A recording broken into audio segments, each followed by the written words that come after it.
On a quiet evening in January 2026, a familiar name once again returned to the national spotlight. Former Senator and actor Ramon, Bong Revilla Jr. surrendered to authorities at Camp Crame, marking another dramatic chapter in a long and controversial public life.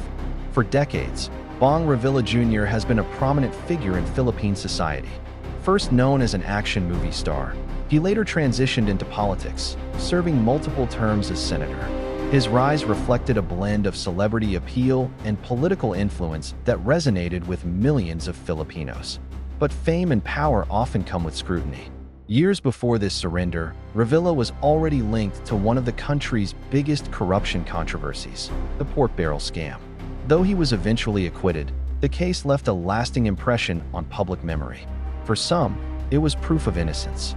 For others, it raised questions that never fully disappeared. In 2026, those questions resurfaced. This time, the allegations involved a flood control project in Pandi, Bulacan, worth more than 92 million pesos. Prosecutors claimed the project was a ghost project, funded but never properly constructed.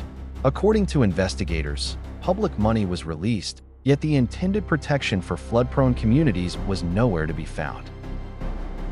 The country's anti-graft court found probable cause and issued a warrant of arrest. The charge of malversation, classified as non-bailable, signaled the seriousness of the case. For Bong Revilla Jr., the moment of reckoning had arrived. Instead of evading arrest, he chose to surrender. Late in the evening of January 19th, he arrived at the Philippine National Police Headquarters in Camp Crame. Cameras flashed. Reporters gathered. The nation watched. Before turning himself in, Revilla released a public statement. He expressed emotional pain and disappointment, questioned the fairness of the process, yet declared his willingness to face the charges. He asked for prayers, not only for himself, but for his family. Inside Camp Crame, standard procedures followed. Outside, public opinion was sharply divided. Supporters viewed his surrender as an act of courage, a man confronting the law head-on.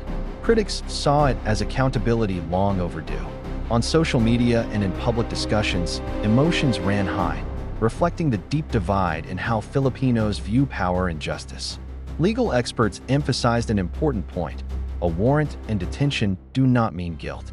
The court process exists to determine truth through evidence, hearings, and trial. In a democratic system, even the most powerful figures are entitled to due process. After surrendering, Revilla was ordered detained at the Quezon City Jail while the case proceeds. With bail not allowed for the malversation charge, his freedom now depends entirely on the outcome of the legal process. As hearings move forward, the case continues to unfold, not just as a legal battle, but as a symbol. Because this story is not only about Bong Revilla Jr., it is about public funds meant to protect communities. It is about trust placed in elected officials. And it is about a justice system constantly tested by power, influence, and public expectation. In the end, the surrender of Bong Revilla Jr. reminds us of a fundamental truth. In a nation governed by law, every individual, regardless of status, must eventually face accountability. And as this case moves through the courts, the country waits, not just for a verdict, but for answers.